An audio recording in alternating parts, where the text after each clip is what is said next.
Hello everyone, welcome to the session. First topic to jodi mi sabo jao yat the Assam election report ase 2026. ঠিক আছে nomination report dia ase Assam assembly poll nomination of 776 candidates found valid, then scrutiny in Borpeta Dhekiajuli deferred till today. ঠিক আছে এটা যদি আমি sabo jao Assam assembly যেটো polls আছে বা Assam assembly election ভালকে আমি ডিটেইলছত ডিসকাস কৰিম যিমানখিনি এক্সামত আহিব পৰা চান্সেছ কাউসাৰ ধুৰন্ধৰ নেকি তুমি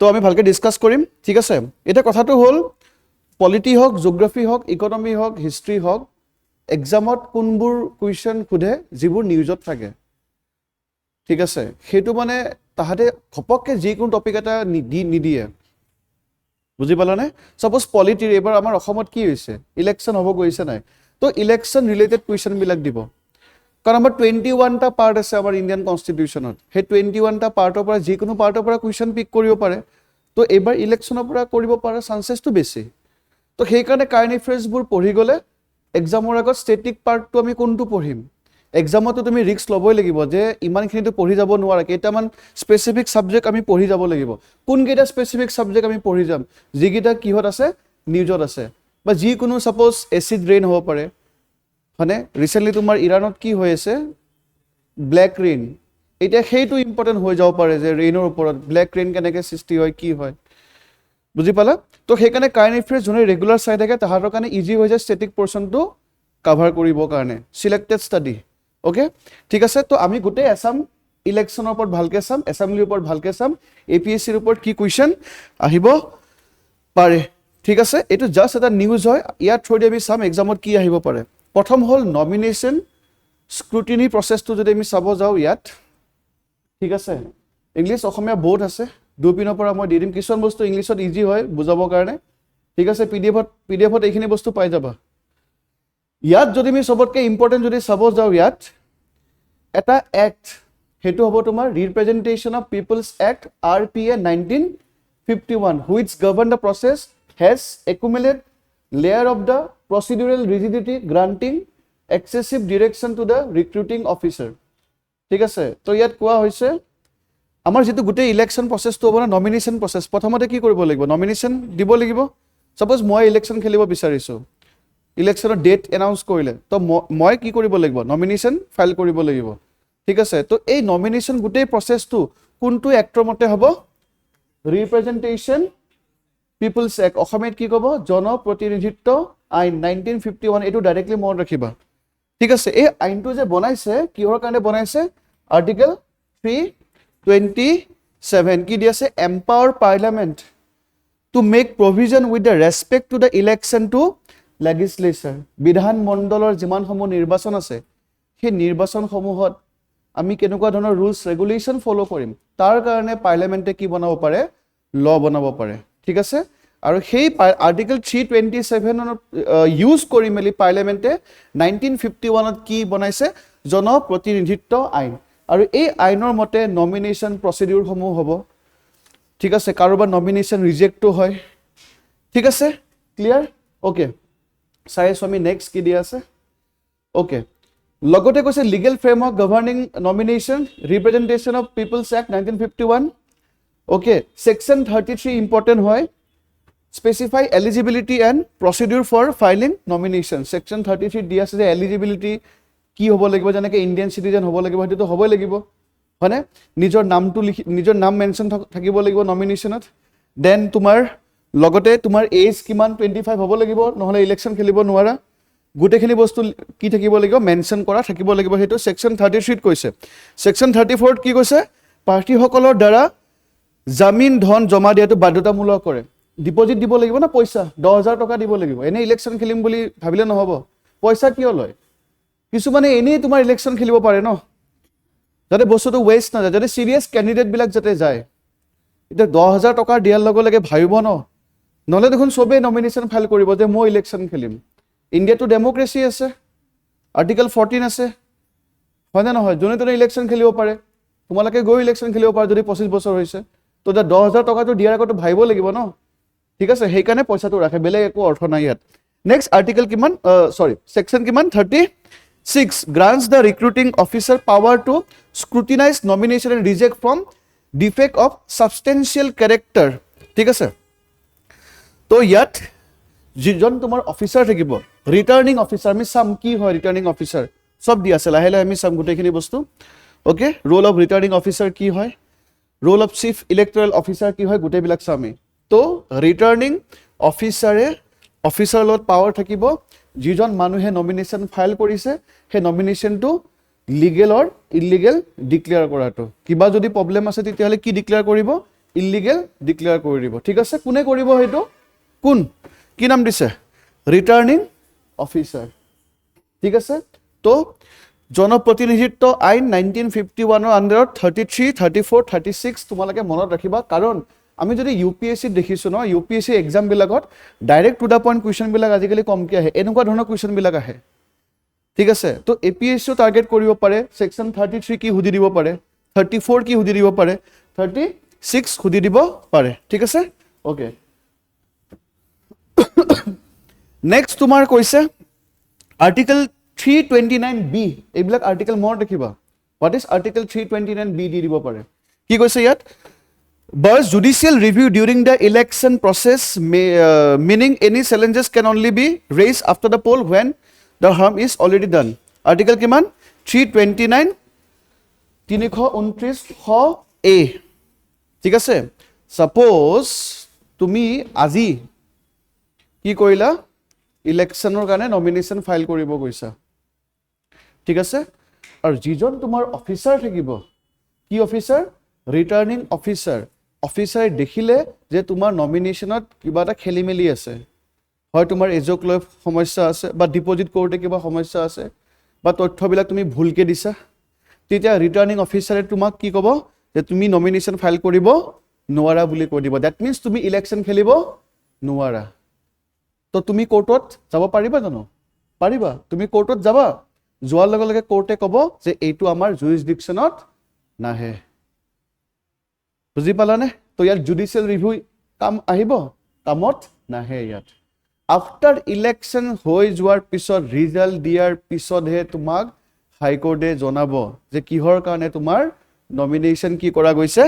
কেনসেল কৰা গৈছে ঠিক আছে বুজি পালা নিৰ্বাচনী প্ৰক্ৰিয়াৰ সময়ত ন্যায়িক পৰ্যালোচনা নিষিদ্ধ কৰে নিৰ্বাচনী প্ৰক্ৰিয়া হয় না নহয় নমিনেশন ফাইল কৰিব যোৱাটো দেখিছানে ধুলে ডগৰে জানে না যে নমিনেশন ফাইল কৰিবৰ কাৰণে বুজা নাই বুজি পোৱা নাই নমিনেশন ফাইল কৰিব যোৱাটো বুজি পাইছা নাই তো নমিনেশন ফাইল কৰিব সাপোজ মই গলো যে মই ইলেকশন খেলিম বুলি ভাবিলো দেন মোৰ ডকুমেন্টছ বোৰ চাই পিনে কোনে চাব কোনজন অফিচাৰে চাব ৰিটাৰ্নিং অফিচাৰে চাব ঠিক আছে returning officer election commission of ইণ্ডিয়াই আমাৰ ষ্টেট গভৰ্ণমেণ্টৰ ৰেকমেণ্ডেশ্যন মতে প্ৰত্যেকটো সমষ্টিত কনষ্টিটুৱেন্সিত কি কৰে ৰিটাৰ্নিং অফিচাৰ এজন পাতে দেখিছানে পিউষ হাজৰিকাৰ ভিডিঅ'জ বিলাক যে ওলাইছে এনেকৈ গৈ পিনে অফিচাৰ এজনক যে দিয়ে ৰিটাৰ্নিং অফিচাৰ সাপোজ চালে মোৰ চাই মেলি দেখিলে যে মোৰ কিবা নহয় কিবা এটা খেলি মেলি আছে ৰিটাৰ্নিং অফিচাৰজনৰ ডাউট হ'ল তো মোক ডিসকুৱালিফাই কৰি দিলে যে মই ইলেকশন খেলিব নোৱাৰো এটা মই কাৰ ওচৰত যাম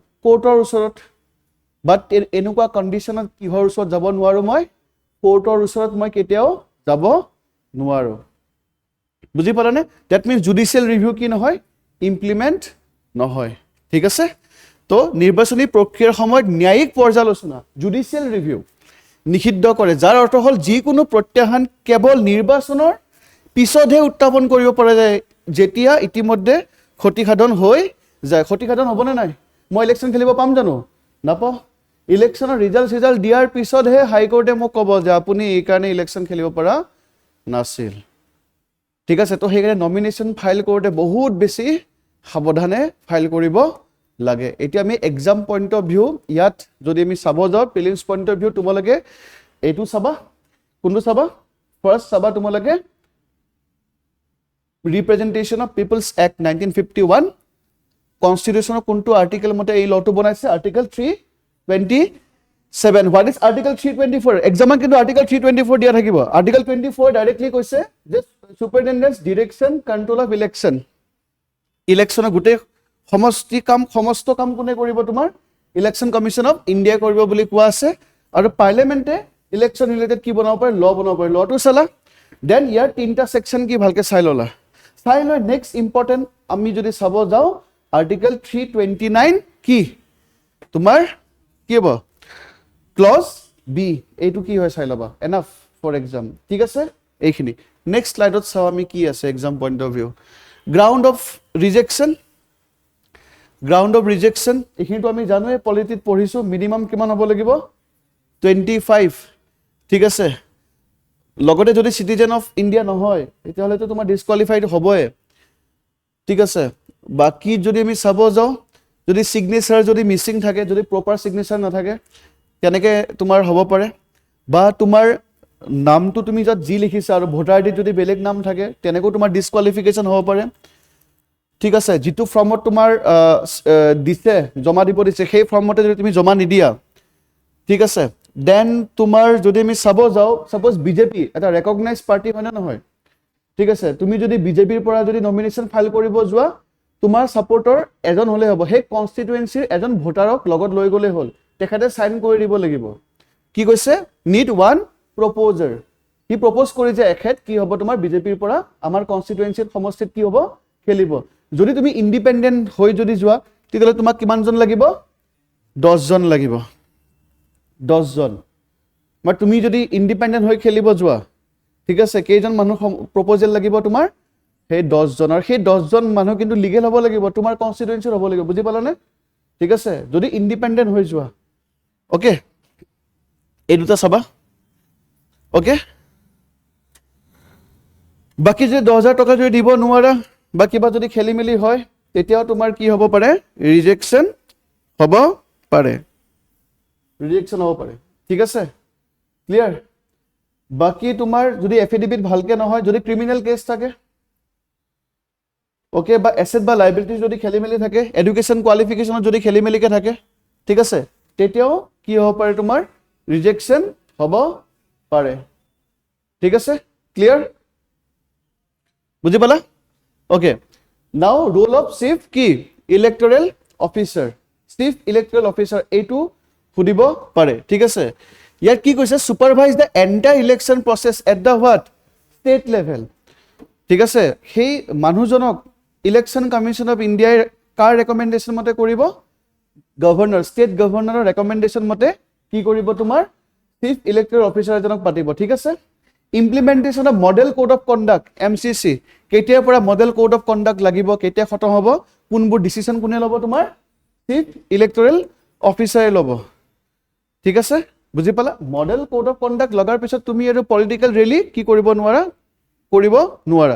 ঠিক আছে লগতে ল এণ্ড অৰ্ডাৰ যিমানখিনি আছে ইলেকশ্যন ৰিলেটেড ঠিক আছে দেন তোমাৰ ট্ৰেইনিঙৰ পৰা আদি কৰি গোটেইখিনি EVMৰ পৰা সব বস্তুখিনি কোনে চাব তোমাৰ মুখ্য নিৰ্বাচনী কোন বিষয়া তাৰ পিছত থাকিব আমি যেটো পঢ়িলো কি ৰিটাৰ্নিং বিষয়াৰ ভূমিকা তেখেতৰ কাম হ'ল তোমাৰ এই যে মনোনয়ন যে দাখিল কৰে নমিনেশ্যন যে দাখিল কৰে সেই দাখিল কৰা তোমাৰ গোটেই ডকুমেণ্টছসমূহ কি কৰিব স্ক্ৰুটিনাইজ কৰিব ওভাৰঅল গোটেই কোনে চাব তোমাৰ মুখ্য নিৰ্বাচনী বিষয়া আৰু বাকি কনষ্টিটুৱেন্সি ওয়াইজ নমিনেশ্যন এণ্ড অল এইবিলাক কোনে চাব তোমাৰ ৰিটাৰ্নিং বিষয়া চাব সেম ৰিটাৰ্নিং বিষয়কো তোমাৰ কোনে কৰিব election commission of India recommendation কোনে দিব তোমাৰ গভৰ্ণমেণ্ট ষ্টেট গভৰ্ণমেণ্ট ঠিক আছে ওকে নিৰ্বাচনৰ ৰাজহুৱা জাননী জাৰি কৰা প্ৰাৰ্থীৰ পৰা মনোনয়ন পত্ৰ গ্ৰহণ কৰা মনোনয়ন পত্ৰৰ পৰীক্ষণ সম্পন্ন কৰা ঠিক আছে গোটেইখিনি কাম বা কোনজন পাৰ্টি কোনটো চিনত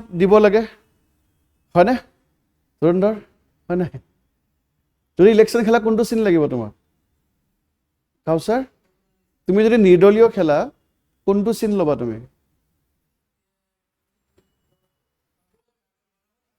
সেইটোৱে তুমি যিটো চিন লৈছা সেইটোতো বেলেগো ল'ব পাৰে দেন তোমাৰ কোনে চাব সেইটো ৰিটাৰ্নিং অফিচাৰে চাব কোনটো চিন তোমাক কি এলট কৰিব লাগে ওকে ঠিক আছে এটা আমি মেইন পইণ্টত আহিম এবাউট কি ষ্টেট লেজিসলেটিভ এছেম্বলি অলপ চাই লওঁ আমি হা এক্সামত ফেক্টুৱেল বস্তু কি আহিব পাৰে আমি চাম গৰম আছে এইটো ৰুম এচিটো দিয়া আছে নেকি চোৱা না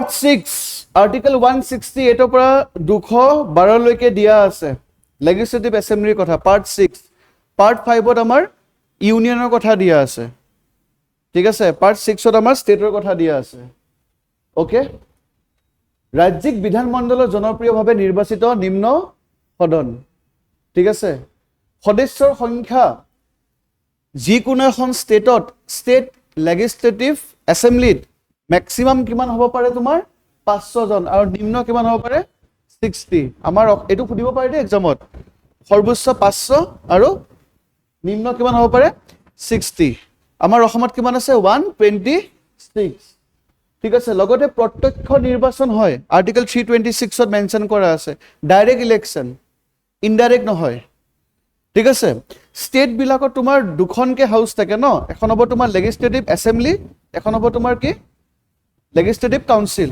বিধান সভা আৰু বিধান পৰিষদ অসমত বিধান পৰিষদ নাই আৰু বিধান পৰিষদৰ নিৰ্বাচন সদায় কি হ'ব তোমাৰ পৰোক্ষভাৱে হয় আৰু লেজিসলেটিভ এছেম্বলি ইলেকশন কি হ'ব প্ৰত্যক্ষভাৱে হ'ব অসমত প্ৰত্যক্ষভাৱে ইলেকশন হ'ব ঠিক আছে যাৰ 18 বছৰ হৈছে এলিজিবল ফৰ হোৱাট ভোটিং আগতে কিমান আছিল I think 25 নে 21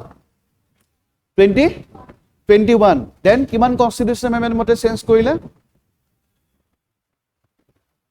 সসন কিমান কনস্টিটিউশন এমেন্ডমেন্ট কিমান কনস্টিটিউশন এমেন্ডমেন্ট 61st নে কিমান পাহৰিলো মই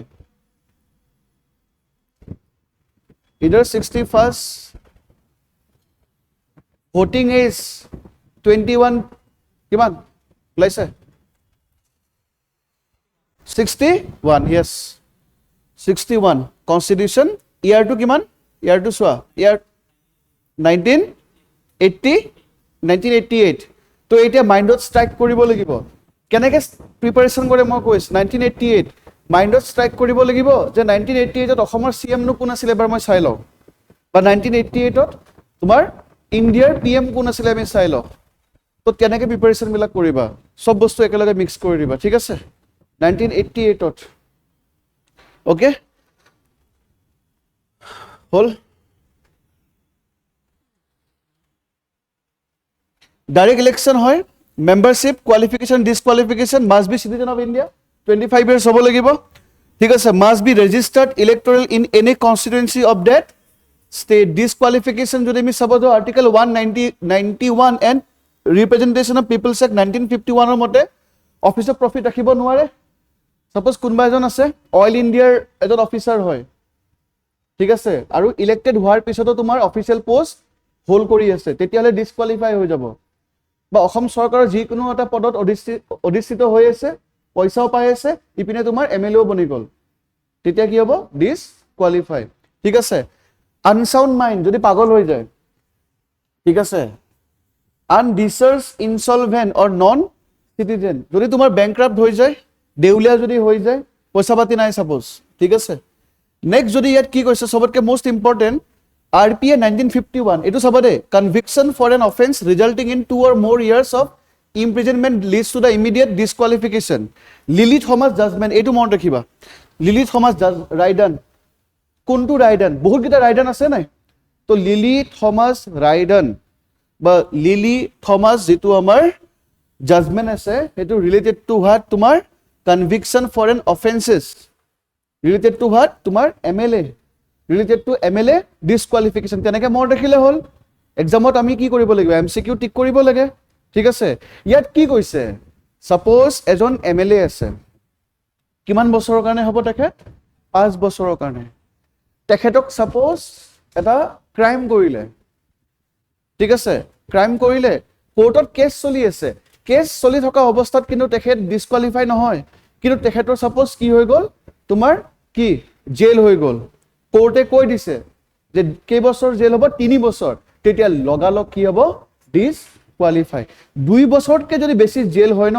তেতিয়া হলে ডিসকোয়ালিফাই তো হ'বই লগতে আৰু 6 বছৰ খেলিব নোৱাৰে টোটাল 9 ইয়ার্স হৈ গল বেন ঠিক আছে তো লিলি থমাস কেছত তেনেকে কোৱা গৈছে 2 বছৰতকে যদি বেছি কি হয় যদি সেন্টেন্স দিয়ে লগালগ ডিসকোয়ালিফিকেশন বাগৰে ডিসকোয়ালিফাই হোৱা নাছিলে before Lily Thomas case disqualify হোৱা নাছিলে, জেলত থাকিলেও মানে কি কণ্টিনিউ হৈ আছিলে MLA, মাজে মাজে গৈ পিনে কি কৰিব লাগে, তোমাৰ এছেম্বলিত গৈ পিনে এখন এপ্লিকেশ্যন দিব লাগে। এতিয়া কৈছে নো, যদি 3 বছৰতকৈ যদি কাৰোবাক যদি জেলৰ চেণ্টেন্স যদি কোৰ্টে দিছে, লগালগ ডিছকুৱালিফাইটো হ'বই। 3 বছৰ জেলৰ পৰা ওলাই আহি আৰু 6 বছৰ কি কৰিব নোৱাৰে, কোনো ধৰণৰ ইলেকশ্যন খেলিব নোৱাৰে। এতিয়া তোমালোকে কুৱেশ্যন কৰিব পাৰা যে খালিস্তানী যিটো মুভমেণ্ট হয় তাৰ এজন লিডাৰ আছিলে অমৃতপাল সিং, ডিব্ৰুগড় জেলত আছে, কিন্তু তেখেতে MPও হয়। MLA MPৰ ডিছকুৱালিফিকেশ্যন প্ৰচেছটো অলমষ্ট ছেম, বিকজ গোটেইখিনি কিহৰ থ্ৰুদি ৰান হয়, ৰিপ্ৰেজেণ্টেটিভ অফ পিপলছ এক্টৰ আণ্ডাৰত। তো তেখেতে কেনেকৈ ইলেকশ্যন খেলিলে, বিকজ তেখেতক এতিয়াও মানে কি দিয়া নাই, কোৰ্টে কনভিকশ্যনটো দিয়া নাই, মানে এখেতৰ মানে ফাইনেল ভাৰ্ডিক্টটো দিয়া নাই, ফাইনেল ভাৰ্ডিক্ট দিব লাগিব, ট্ৰায়েলত আছে মানে, গম পাইছা? ঠিক আছে, অ'কে, তাৰ সেইটো টপিকত নাযাওঁ বাৰু এতিয়া, সেইটো এটা বহুত বেছি ডিবেটৰ টপিক হয়। অ'কে, লগতে 10 শিডিউল আমি জানো, 10 শিডিউল দলত্যাগ ভিত্তিত অযোগ্যতাৰ সিদ্ধান্ত অধ্যক্ষ গ্ৰহণ কৰিব। ঠিক আছে, মানে তোমাৰ ছাপ'জ বিজেপিৰ হৈ MLA জন উঠিলে আৰু বিজেপিয়ে তোমাৰ হুইপ জাৰি কৰি দিছে যে আজি আমি এটা ইম্পৰ্টেণ্ট বিল এখন পাছ কৰিম, সেই বিলত কিন্তু চবেই প্ৰেজেণ্ট থাকিব লাগিব আৰু চবেই বিজেপিৰ সপক্ষে ভোট দিব লাগিব। কোনোবাই যদি বিজেপিৰ এগেইনষ্টত ভোটটো দি দিয়ে, তেতিয়াহ'লে তেখেতক কি কৰিব পাৰিব, ডিছকুৱালিফাই কৰিব পাৰিব। আগত নাছিলে, এইটো তোমাৰ 10th যিটো তোমাৰ শিডিউল কি কৰিছে, কনষ্টিটিউশ্যন এমেণ্ড কৰি আনিছে, 10th শিডিউল এণ্টি ডিফেকশ্যন ল বুলি কয়। ঠিক আছে, ৰাজীৱ গান্ধীৰ টাইমত আনিছে। এতিয়া তোমালোকে চাবা যে কোনটো কনষ্টিটিউশ্যন এমেণ্ডমেণ্ট, চোৱা কোনটো constitution amendment, 10th schedule was added by which constitution amendment, বুজি পালা? 10th শিডিউল, আমাৰ অৰিজিনেলি কেইটা শিডিউল আছিলে ইণ্ডিয়ান কনষ্টিটিউশ্যনত? অৰিজিনেলি 8টা, 8th শিডিউল, বাকী 9, 10 অনুসূচী, 8টা অনুসূচী আছিলে।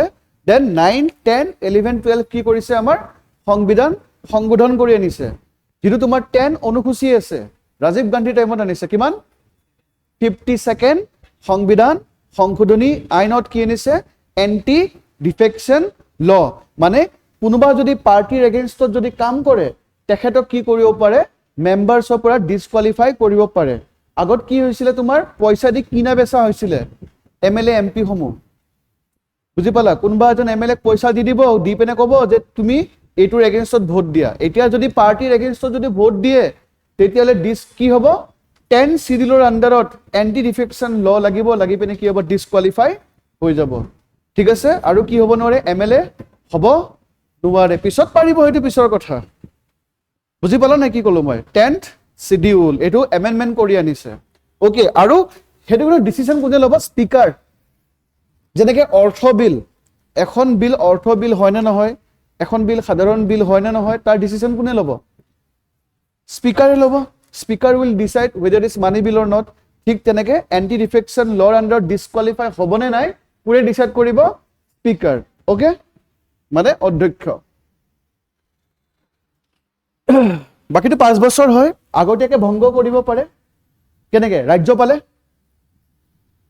আমাৰ যিখন লেজিছলেটিভ এছেম্বলি আছে সেইখন কোনে ভংগ কৰিব পাৰে, ৰাজ্যপালে। ছেম এজ চেণ্টাৰ, ৰাজ্যপালে কেনেকৈ ভংগ কৰিব, ছাপ'জ তোমাৰ অনাস্থা প্ৰস্তাৱ যদি লৈ আনে, অপজিশ্যন পাৰ্টীয়ে ৰাজ্যপালক ক'লে যে যিখন গভৰ্ণমেণ্ট আছে NDA, য'ত তোমাৰ বিজেপিও আছে, AJP আছে, এতিয়া বৰ্তমান BPFও আছে ক'ব গ'লে, তো অপজিশ্যন পাৰ্টীয়ে ক'লে যে ইহঁতৰ লগত কি নাই, মেজৰিটি নাই, সংখ্যাগৰিষ্ঠতা নাই, তো ভোটিং হৈ যাব অনাস্থা প্ৰস্তাৱ, যাক আমি নো কনফিডেন্স মোশ্যন বুলি কওঁ।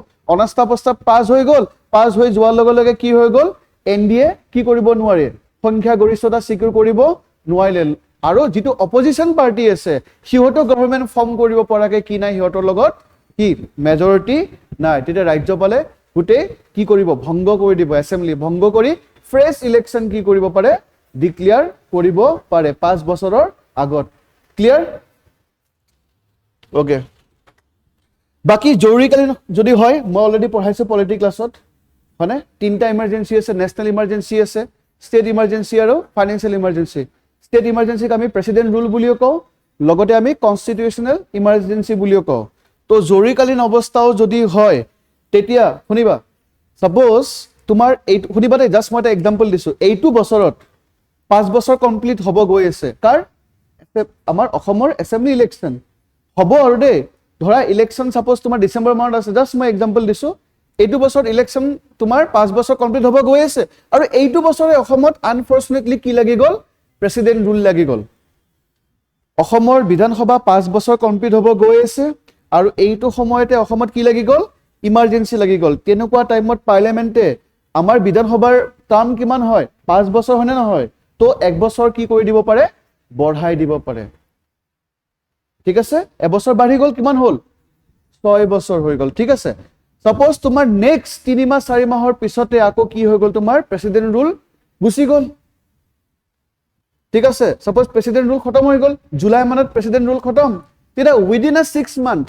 6 মাহৰ ভিতৰত আকৌ কি কৰিব লাগিব তোমাৰ ইলেকশ্যন পাতিব লাগিব প্ৰচেছটো বুজি পাইছা 5 বছৰ খতম হ অৱস্থাত কি লাগি গ'ল ৰাষ্ট্ৰপতি শাসন লাগি গ'ল তেতিয়া 1 বছৰ বঢ়াই দিব পাৰিব কাৰণ ইলেকশ্যন নহয় ন ঠিক আছে 1 বছৰ বঢ়াই দিলে বাট 1 বছৰ বঢ়াই দিলে 1 বছৰ কন্টিনিউ নোহোৱাৰ আগতে কি লাগি গ'ল ইমাৰ্জেঞ্চি আকৌ কি হৈ গ'ল খতম হৈ গ'ল তেতিয়া এটা টাইম পিৰিয়ড থাকিব কিমান 6 মাহ 6 মাহৰ ভিতৰত ইলেকশ্যন কণ্ডাক্ট কৰাব লাগিব এইবিলাক এক্সামত মনত ৰাখিবা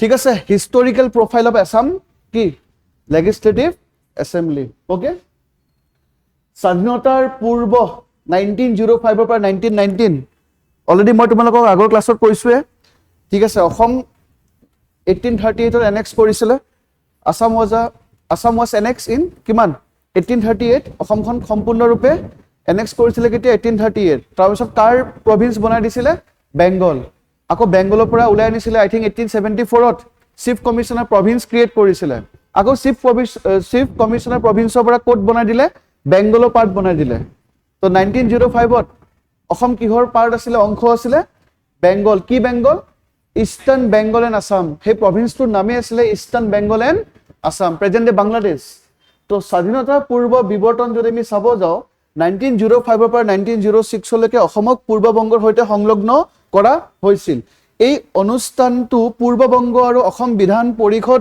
হিচাপে জনাজাত আছিল যি 1906 চনৰ 18 ডিসেম্বৰৰ পৰা কি হৈছিল কাৰ্যকাৰী হৈছিল তাৰ পিছত কি হ'ব 1909 ত আমাৰ কি হ'ব গভৰ্ণমেণ্ট অফ ইণ্ডিয়া এক্ট আহিব যাক কি বুলি কয় মৰ্লে মিন্টো ৰিফৰ্ম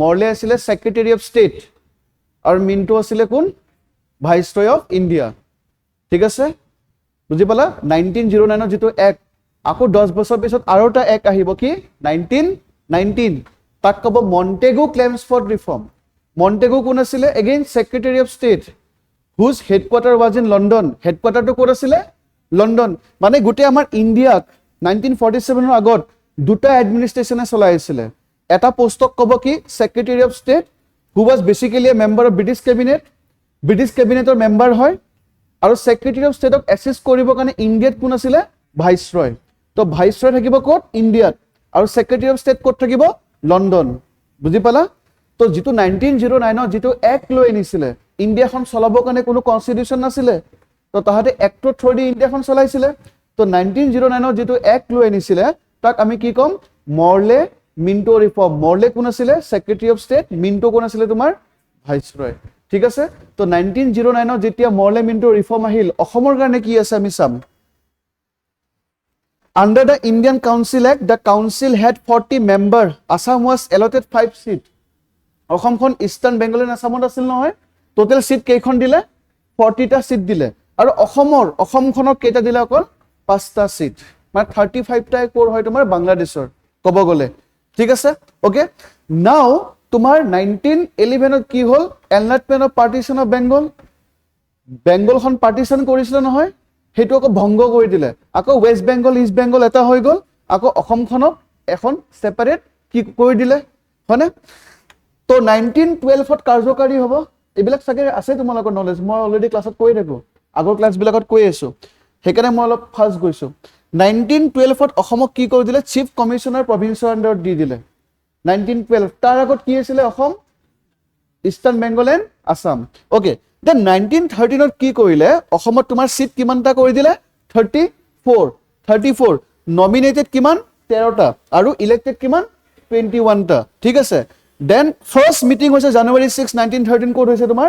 শ্বিলং দেন তোমাৰ প্ৰিচাইডেড বাই ছাৰ আৰ্কডেল এছলে হয়নে প্ৰনাউন্সিয়েশ্যন ওকে চিফ কমিশনাৰ হয় ঠিক আছে মোৰ ৰাখিবা দেই ফেকচুৱেল বস্তু দেন আহিব 19 তোমাৰ কিমান আহিব 1919 পৰা 1921 ইয়াত গভৰ্ণমেণ্ট অফ ইণ্ডিয়া এক্ট আকৌ আহিব না 1919 এটা আহিব তাত তোমাৰ ইনক্ৰিজ কিমান কৰা হ'ব তোমাৰ 53 41 ইলেক্টেড আৰু 12 কি নমিনেটেড ইফেক্টিভ কেতিয়াৰ পৰা হ'ব তোমাৰ 1 এপ্ৰিল 1921 ঠিক আছে দেন তোমাৰ আকৌ এটা এক্ট আহিব 1909 1919 দেন 1935 সবতকে মোস্ট ইম্পৰ্টেণ্ট এক্ট যিটো এক্ট আফটাৰ ইণ্ডিপেণ্ডেন্সো কণ্টিনিউ হৈ আছিলে ঠিক আছে তো গভৰ্ণমেণ্ট অফ ইণ্ডিয়াক 1935 ৰ পৰা 1947 যদি আমি চাব যাওঁ 1935 ত তোমাৰ কি কৰিছিলে অসমৰ যিখন তোমাৰ লেজিসলেচাৰ আছিলে কি কৰিছিলে তোমাৰ ইয়াত দ্বিকক্ষীয় কৰি দিছিলে ঠিক আছে মানে যদি আমি ইংলিছত কওঁ কি বাইক্যামেৰালিজম এটা আছে ইউনিক্যামেৰালিজম সিঙ্গল হাউস ডাবল হাউস হলে কি হ'ব বাইক্যামেৰালিজম মানে গভৰ্ণমেণ্ট অফ ইণ্ডিয়াক 1935 ত তোমাৰ টোটাল আছিলে আই থিংক 11 খন প্ৰভিন্স আউট অফ 11 6 প্ৰভিন্সত 6 or 5 চাই ল'বা এবাৰ 6 খন নে 5 খন কিবা এটা হয় আৰু ঠিক আছে তো অসমত কি কৰিছিলে বাইক্যামেৰালিজম লেজিসলেচাৰ এস্টাবলিশ কৰিছিলে মানে দ্বিকক্ষীয় মানে অসমত লেজিসলেটিভ এছেম্বলিও থাকিব লেজিসলেটিভ কাউন্সিল অসমত বিধানসভাও থাকিব বিধান পৰিষদও থাকিব ঠিক আছে ওকে তো বিধানসভাত 108 গৰাকী আছিলে আৰু তোমাৰ উচ্চ সদন বিধান পৰিষদত কিমান হ'ব তোমাৰ 21 পৰা 22 গৰাকী সদস্য আছিলে প্ৰথম চৰকাৰী অধিৱেশন 1937 চনৰ 1 এপ্ৰিল শিলং এছেম্বলিত চেম্বাৰত আধুনিক অসমৰ বিধানসভা গঠন কৰা হয় মডাৰ্ণ যেটো অসমৰ লেজিসলেটিভ এছেম্বলি হেতু তোমাৰ কেতিয়া হৈছে 1937 ঠিক আছে প্ৰথম অধ্যক্ষ কোন আছিল বাবু বসন্ত কুমাৰ কি দাস কাৰণ 1935 ৰ এক্টৰ পিছত ষ্টেট বিলাকত তোমাৰ অটোনমি দিছিলে প্ৰভিন্সিয়েল অটোনমি তাৰ আগত ষ্টেট বিলাকত কি নাছিলে অটোনমি নাছিলে তো মডাৰ্ণ যিমান বিলাক তোমাৰ ইনষ্টিটিউশন আছে হেবিলাক আমি ক'ব পাৰো যে 1935 এক্টৰ পিছতে আহিছে আগৰবোৰ কমপ্লিটলি বেলেগ আছিলে 1935 ৰ পৰা কমপ্লিটলি বেলেগ হৈ যায় ওকে ঠিক আছে ক্লিয়াৰ নে এখিনি প্ৰিলিমছত ফ্যাকচুৱেল বস্তু চাই ল'বা ওকে বাকি যদি আমি চাব যাওঁ পাৰ্টিশনটো হ'ল 19 কিমান 37 ঠিক আছে আৰু সিলেট ডিস্ট্ৰিক্টখন ক'ত হৈ গ'ল ক'ত গুছি গ'ল বাংলাদেশ আৰু অসমৰ তোমাৰ কমি গ'ল ন কিমান হ'ব অসমত কিমান আহিব টোটাল 71 লৈ হাৰ্ট কৰা হয় ঠিক আছে আৰু 1947 ত তোমাৰ এক সদন ব্যৱস্থা লৈ আহিব অনলি কি থাকিব বিধান সভা বিধান পৰিষদখন কি কৰিব তোমাৰ গুচাই দিব ঠিক আছে দেন তাৰ পিছত তোমাৰ আকৌ 108 জনলৈকে বৃদ্ধি কৰা হয় ঠিক আছে দেন অসমত তোমাৰ অসমৰ পৰা নাগালেণ্ডখন গুচি যাব এইবিলাক মই বুজাইছো নাগালেণ্ড যাব ঠিক আছে দেন তোমাৰ মেঘালয় বেলেগ ষ্টেট হ'ব শিলং মেঘালয়ৰ কেপিটেল হৈ যাব অসমৰ কেপিটেল কি হৈ যাব দিছপুৰ হৈ যাব তো 1972 চনলৈকে শিলং জুটিয়া ৰাজধানী হৈ আছিল দিছপুৰ চৰকাৰে ৰাজধানী গুৱাহাটী দিছপুৰলৈ কি কৰে স্থানান্তৰ কৰে দিছপুৰ যদি আমি চাব যাওঁ ওকে দিছপুৰত প্ৰথম অধিৱেশন হ'ব এইটো কুৱেশ্যন সুধিব পাৰে 1973 ফাৰ্ষ্ট অধিৱেশন 16 মাৰ্চত ঠিক আছে আৰু সদস্যৰ সংখ্যা দিয়া আছে চোৱা ইয়াত 1952 পৰা 57 108 মেম্বাৰ 108 মেম্বাৰ দেখিছা এই কাউসাৰ টোপনি আহিছে নেকি ধুৰন্ধৰে শুয়ে নেকি 108 মেম্বাৰ 1957 পৰা 1962 কিমান এগেইন কমাই দিলে 105 then 1967 পৰা 1972 কিমান 114 1972 পৰা প্ৰেজেন্ট কিমান 126 ঠিক আছে এইখিনি মই স্কিপ কৰিছো এইবিলাক বুজাইছো মই আগতে ভালকে বুজোৱা গৈছে এইবিলাক মুখস্থ কৰিব লাগে ইয়াত মোৰ বিশেষ কাম নাই তোমালোকৰ কাম হ'ব একদম ইয়াৰ পৰা কৰিবা ষ্টাৰ্টিংৰ পৰা প্ৰি ইন্ডিপেন্ডেন্সৰ পৰা কৰিবা ইয়াৰ পৰা এটা কুৱেশ্যন আহে ঠিক আছে পিডিএফ বিলাক পাই আছে ন ঠিক ঠাক কি অফিস যদি আমি চাব যাওঁ গভৰ্ণৰ কোন আছিলে বৰ্তমান Lakshman Prasad Acharya speaker Biswajit Daimari deputy speaker doctor Numal Momin leader of the house CM আৰু লিডাৰ অফ অপজিশ্যন কৈ আছে আফটাৰ ইলেকশ্যন বোলে বিজেপিত জইন কৰিব বুলি কৈ আছে। কোন হয় দেৱব্ৰত শইকীয়া জানানে? হিতেশ্বৰ শইকীয়াৰ পুতেক। হিতেশ্বৰ শইকীয়া ৱাজ আ political good of Himanta Biswa Sarma. ঠিক আছে, অ'কে। এতিয়া এটা মাইণ্ডত কুৱেশ্যন আহিব লাগে, এইবাৰ আমাৰ অসমত ভালেকেইটা নতুন নতুন কনষ্টিটুৱেঞ্চি আছে। ইভেন মই যিটো কনষ্টিটুৱেঞ্চিৰ পৰা বিলং কৰোঁ সেইটো আছিলে ৰঙিয়া, ভৱেশ কলিতা। তোমালোকে শুনিছা যাতে? শুনিছা ন? অসমৰ তোমাৰ কি আছিলে? আমাৰ লাষ্ট ইয়াৰ বিজেপিৰ কি আছিলে? ৰাজ্যৰ তোমাৰ সম্পাদক আছিলে। এতিয়া বৰ্তমান কোন হয়? দিলীপ শইকীয়া। তো দিলীপ শইকীয়াৰ আগত কোন আছিলে? ভৱেশ কলিতা। ঠিক আছে, তো মই বিলং কৰোঁ ৰঙিয়া কনষ্টিটুৱেঞ্চিৰ পৰা, বাট এতিয়া আমাৰ নতুন কনষ্টিটুৱেঞ্চি হ'ব, সেইটো হ'ল গড়েশ্বৰ। তেতিয়া মোৰ মাইণ্ডত কুৱেশ্যন আহিলে, তো 127 কিয় নহ'ল? তোমালোকৰ চেঞ্জ হৈছে, আগত কি আছিলে? ডিব্ৰুগড় চেঞ্জ কৰিছে, নতুনকৈ আহিছে। তো বাঢ়িব লাগিছিল ন? তো কিয় বাঢ়া নাই? 126 যে আছে। একচুৱেলি তোমাৰ ডিলিমিটেশ্যন কমিশ্যন এখন বনাইছে, ডিলিমিটেশ্যন এক্সাৰচাইজ 2023 ডিলিমিটেশ্যন। চাবা দেই, এইখন মানে ক'ত কিমান কি পপুলেশ্যন আছে, ক'ত কিমান কনষ্টিটুৱেঞ্চি, এইবিলাকৰ ওপৰত ষ্টাডি কৰে। তো ডিলিমিটেশ্যনে কি কৰিছে? ইলেকশ্যন কমিশ্যন অফ ইণ্ডিয়াই কৰিলে, ডিলিমিটেশ্যন কৰিলে ৰাজ্যৰ সীমাবিলাক গোটেইবিলাক চাব আৰু কনষ্টিটুৱেঞ্চিৰ সীমা ক'ত কিমান পপুলেশ্যন এইবিলাক। অ'কে, তো section 8A of the representation of people act মতে ডিলিমিটেশ্যনখনে কোনটো চেঞ্চাছ ইউজ কৰিছে? 2001ৰ চেঞ্চাছখন ইউজ কৰিছে। অ'কে, লগতে চিট কি বুলি কৈছে? ৰিমেইন কি? আনচেঞ্জ। মুঠ আসনৰ সংখ্যা অপৰিৱৰ্তিত হৈ আছে। বিধানসভাত কিমান? 126 আৰু কিমান? লোকসভাত কিমান? 14খন। ৰাজ্যসভাত কিমান? 7খন। কিয় তোমাৰ এড হোৱা নাই? বিকজ কিছুমান মাৰ্জ কৰি দিছে, মানে নতুনকৈ যদিও এড হৈছে, কি হৈছে? মাৰ্জ কৰি দিছে। সেইকাৰণে তোমাৰ নতুনকৈ কি হোৱা নাই? এড হোৱা নাই। এতিয়া এক্সামত ইমান ডেফটত নুসুধে কোনবোৰ মাৰ্জ হৈছে, কি হৈছে, বা নতুন কনষ্টিটুৱেঞ্চিৰ নাম সুধিব পাৰে। 5খন 6খন মান কি কৰি দিছে? মাৰ্জ কৰিছে, আকৌ কেইখনমান নতুনকৈ বনাই দিছে। সেইকাৰণে নতুনকৈ কি হোৱা নাই? এড হোৱা নাই। আৰু লাষ্ট ডিলিমিটেশ্যন কেতিয়া হৈছে অসমত? 2023। কোনখন চেঞ্চাছ ইউজ কৰিছে তোমাৰ? 2001ৰ। আৰু ডিলিমিটেশ্যন কমিশ্যন কৰা ইষ্টাব্লিছ কৰাৰ পিছতো কিন্তু আমাৰ চিটৰ সংখ্যা কি নহ'ল? নাবাঢ়িলে। কাৰণ ডিলিমিটেশ্যন কমিশ্যনৰ মতে কিছুমান কি কৰিছে? মিক্স কৰিছে আৰু কিছুমান নতুনকৈ বনাইছে। ঠিক আছে, এইবোৰ যে মিক্স কৰিলে বনালে, এইবিলাক কোনটো কমিশ্যনৰ আণ্ডাৰত কৰে? Delimitation commission. Election commission of ইণ্ডিয়াৰ কিমান হ'ব আৰ্টিকেল? কিমান হ'ব আৰ্টিকেল দিয়া আছেনে? য়েছ, ৰিপ্ৰেজেণ্টেশ্যন অফ পিপলছ এক্ট কিমান? 8A। ঠিক আছে, অ'কে। বাকী ইয়াত চাব পাৰা।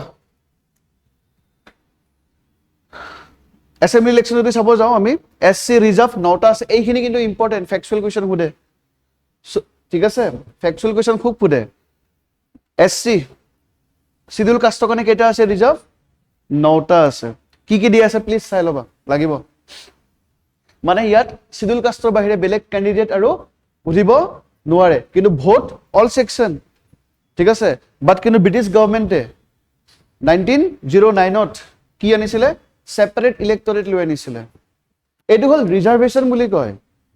যেনেকৈ আমাৰ এডুকেশ্যনতো ৰিজাৰ্ভেশ্যন আছে, প্ৰমোশ্যন ৰিজাৰ্ভেশ্যন আছে, ঠিক তেনেকৈ আমাৰ কনষ্টিটুৱেঞ্চিটো কি থাকে? ৰিজাৰ্ভেশ্যন থাকে। যে অসমত 126টা চিটৰ ভিতৰত 9টা চিট SCৰ কাৰণে কি আছে? ৰিজাৰ্ভেশ্যন আছে। মানে ইয়াত কেণ্ডিডেট অনলি SC, বাট ভোট কি? All section. ঠিক আছে, কিন্তু ব্ৰিটিছ গভৰ্ণমেণ্টে 1909ত যিটো মৰলে মিণ্টো ৰিফৰ্ম আছিলে, তাত ৰিজাৰ্ভেশ্যন অনা নাছিলে। কি আনিছিলে? ছেপাৰেট ইলেক্টৰেট আনিছিলে। তাত কি হ'ব? কেণ্ডিডেট মুছলিম আৰু ভোট অনলি মুছলিম।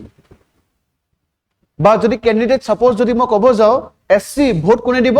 Only SC। আৰু এই বস্তুটো এটা ছেপাৰেটিজিমৰ ফিলিং লৈ আনে নে নানে? তো ব্ৰিটিছে তেনেকৈ divide and rule policy use কৰিছিলে। ঠিক আছে, হিষ্ট্ৰীত এইবিলাক মই বুজাই দিম। অ'কে, তো গ'ল এইখিনি।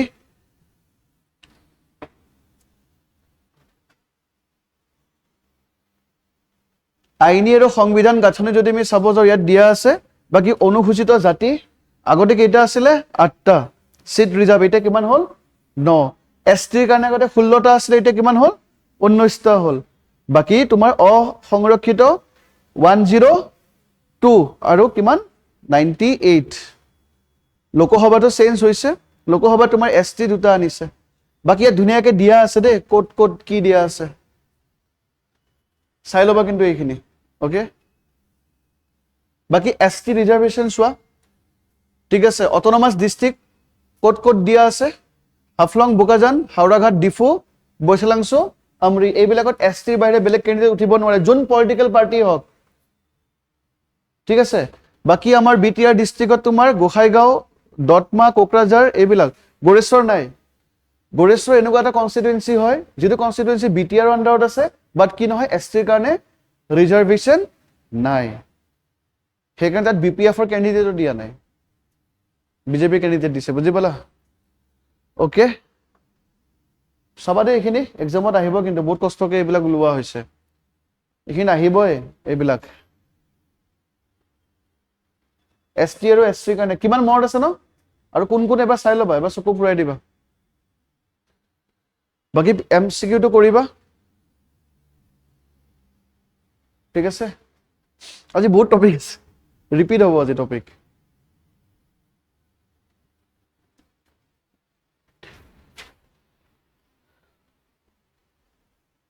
ফাৰ্স্ট টপিকটো বহুত দীঘলীয়া নহয় inland waterway project in the state এইটো কৰিছা তোমালোকে হয় নাই প্ৰশ্ন সুধিলে হৈ যাব তোমালোকক ক'ত ক'ত মনত আছে নে পাহৰিছা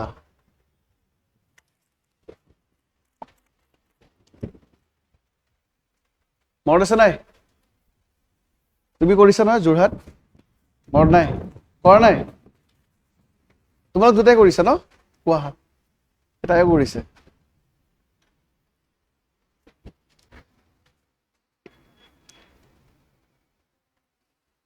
Four major inland water transport project worth 526 crore. Okay. সবতকে most important এই যিমান সমূহ project আছে কোড exam specific কৈ যাম দে এইবিলাক factual বস্তু পঢ়াই থাকিব অশান্তি লাগে কিমান National Waterway 2 ঠিক আছে আৰু তোমালোকে ইয়াতে চাই ল'বা যে আমাৰ অসমত National Waterways কেইটা আছে আৰু গুটেকেইটা route টো চাই ল'বা লিখি লোৱা চাই ল'বা যিবোৰ চাব দিও সেইবোৰ চাবা এক্সামত আহিব অসমত টোটেল কি ৰাষ্ট্ৰীয় কি ওয়াটাৰৱে হলে জল সংযোগ নে জল পৰিবহন ৰাষ্ট্ৰীয় জলপথ কেইটা আছে চাবা মই থাকিব নাই আৰু কোৰ পৰা কলৈকে ঠিক আছে কোৰ পৰা কলৈকে কানেক্টেড হেতু চাবা এই যে তোমাৰ বনাই যে আছে for major inland water transport project হেতু কোনটো ওয়াটাৰৱেছত বনাব National Waterways 2 ঠিক আছে হেইবোৰ চাবা ওকে বাকি মিনিষ্ট্ৰি কি হয় হেতু চাই লবা সৰ্বানন্দ সোণোৱাল তোমাৰ কেন্দ্ৰীয় মন্ত্ৰী হয় ঠিক আছে ৰাজ্যিক মন্ত্ৰী কোন হয় চাই লবা ঠিক আছে প্ৰত্যেকটো মিনিষ্ট্ৰিত কি থাকে তোমাৰ এটা হল কেবিনেট মিনিষ্ট্ৰি এটা হল মিনিষ্টাৰ অফ ষ্টেট চাই লবা ওকে বাকি মই কলো না বেছি দীঘলীয়া নকৰো এটো চাই লবা কি কি কৰিব কি নকৰে এখন লিষ্ট চাই ললে হল ইয়াত একো বুজাব লগা একো নাই ঠিক আছে ইয়াৰ সেকেন্ড টপিকটো কিন্তু বহুত বেছি ইম্পৰ্টেন্ট এলিনৰ ওপৰত কৰিম জিওগ্ৰাফি ঠিক আছে এতিয়া এইটো চোৱা ইয়াত elevated road corridor Pandu port মানে পাণ্ডু পোৰ্টৰ পৰা ডাইৰেক্ট তোমাৰ কি কৰিব কানেক্ট কৰি দিব নেশনেল হাইৱেৰ লগত পোৰ্টৰ পৰা যিখিনি সামগ্ৰী আহিব তাতে আৰামছে লৈ যাব পাৰে হাইৱেত ডাঙৰ কৰিডৰ এটা বনাই দিব পাণ্ডুত সেকেন্ড তোমাৰ number 2 cruise terminal at Biswanath Ghat এই আমাৰ যেনেকে ক্ৰুজখন আছে না উজান বজাৰত এলফ্ৰেস্কো নে কি হয় নামটো মই পাহৰি গলো কেনেকুৱা ধৰণৰ ক্ৰুজ বনাব কাৰণ আমাৰ মানুহৰ পইচা বহুত হৈছে ন এতিয়া পইচাবিলাক খৰচ কৰিব লাগিব ডিমান্ড বহুত সাপ্লাই দিব পৰা নাই ঠিক আছে তো সাপ্লাইৰ কাৰণে এতিয়া কি কৰি এই দেখিছা না ফুল পাৰ্টি কৰি আছে দেখিছা ইয়েস এইবিলাক দি আছে পুৰা কিন্তু সৰু সৰু বাচ্চা দিছে ইয়া ঠিকে আছে ক্ৰুজত বাচ্চা না যায় আৰু ফ্যামিলি যাব পাৰে তো ক্ৰুজ এখন যাবৰ কাৰণে এটা লাগিব না ইনফ্ৰাষ্ট্ৰাকচাৰ ঠিক আছে next number 3 regional centre of excellence at Bogibeel তো মেইনছটো খুদিব পাৰে বিশ্বনাথত এটো বনোৱাৰ কাৰণে কি সুবিধা হ'ব পাৰে বিশ্বনাথত যিখিনি টুৰিষ্ট স্পট আছে সেইখিনিও চাব পাৰিব ঠিক আছে next regional centre of excellence at Bogibeel এইটো ইম্পৰ্টেন্ট ইয়াত ট্ৰেনিং কৰাব মেৰিটাইম ট্ৰেইনিংখিনি কৰাব, ক্ৰুজ কেনেকৈ চলায়, বুজি পালানে? ট্ৰেইনিংখিনি ইয়াত কৰাব, ভেছেল অপাৰেশ্যন কেনেকৈ কৰে, ঠিক আছে, ইনলেণ্ড নেভিগেশ্যন কেনেকৈ কৰায়, এইবিলাক এখন স্কুল বুলি ভাবা আৰু, ঠিক আছে।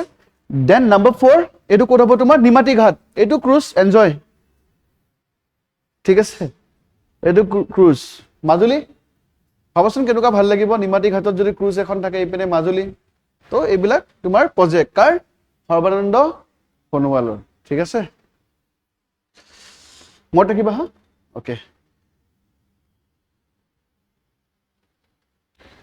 বাকী ব্ৰহ্মপুত্ৰ নদীৰ উৎস জানা তোমালোকে? চেমায়ুংডুং কি? চেমায়ুংডুং গ্লেছিয়াৰৰ পৰা ওলাব, অ'কে। তোমাৰ চাইনাৰ পৰা যাব, নামটো কি হ'ব চাইনাত? ইয়াৰলুং চাংপো। দেন অৰুণাচলত সোমাব, অৰুণাচলত কি নাম হ'ব? চিয়াং, ঠিক আছে। এইপিনে শুনিবা, অৰুণাচলত কি নাম হ'ব?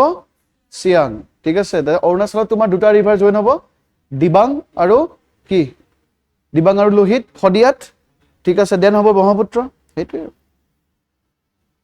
বাকী সোঁফালৰ উপনৈ বাওঁফালৰ উপনৈ দিয়া আছে, ইম্পৰ্টেণ্ট, এইবিলাক চাই ল'বা,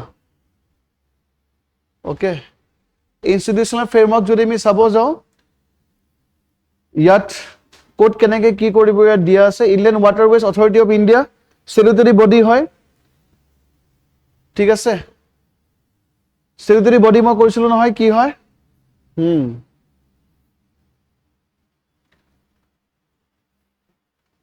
ৱাটাৰৱে টুৰ কথা দিয়া আছে ইয়াত, শদিয়াৰ পৰা ধুবুৰীলৈকে, ঠিক আছে, একদম শদিয়াৰ পৰা ধুবুৰী।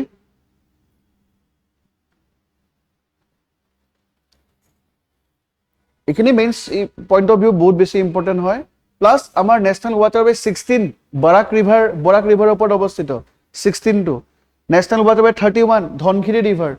ধনশিৰি নৰ্থ বেংক নে চাউথ বেংক মোক জনাবা। Dhansiri river south bank, confirm? ক'ত আছে, কোনখন জিলা? গোলাঘাট, অ'কে।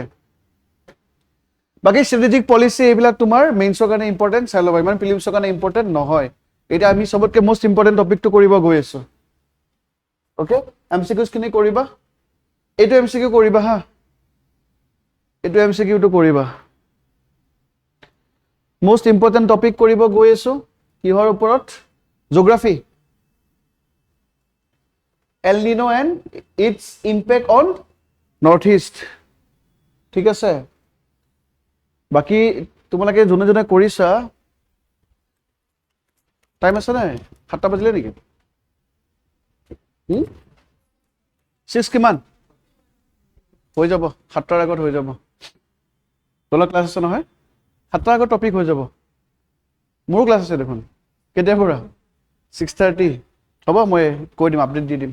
অ' ঠিক আছে, হ'ব হ'ব। এইটো চোৱা, এল নিনো আৰু লা নিনাৰ ওপৰত আহিছে টপিকটো।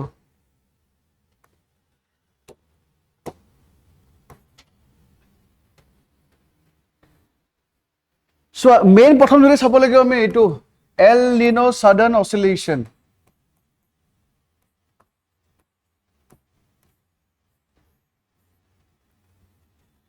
এল নিনো ছাডেন অচিলেশ্যন, এইটো এটা পৰিঘটনা হয়, এটা পৰিঘটনা হয়। ক'ত হয় ঘটনাটো? তোমাৰ পেচিফিক অ'চেন, ঠিক আছে, চেণ্ট্ৰেল পেচিফিক আৰু ইষ্টাৰ্ণ পেচিফিক অঞ্চলত হোৱা এটা পৰিঘটনা।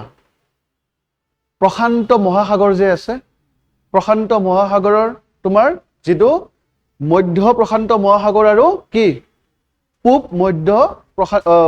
প্ৰশান্ত মহাসাগৰত হোৱা এটা কি হয় পৰিঘটনা, ঠিক আছে। সেইকাৰণে ইয়াত দিয়া আছে তোমাৰ কি দিয়া আছে, এইটো এটা পৰিঘটনা হয়, অ'কে। যিটো তোমাৰ কি হয় কেন্দ্ৰীয় আৰু কি কেন্দ্ৰীয় আৰু পূব বিষুৱীয় প্ৰশান্ত মহাসাগৰীয় অঞ্চলৰ সাগৰ পৃষ্ঠৰ উষ্ণতা আৰু বায়ুমণ্ডলীয় সঞ্চালনৰ পৰ্যাবৃত্ত উঠা নমা জড়িত হৈ থাকে।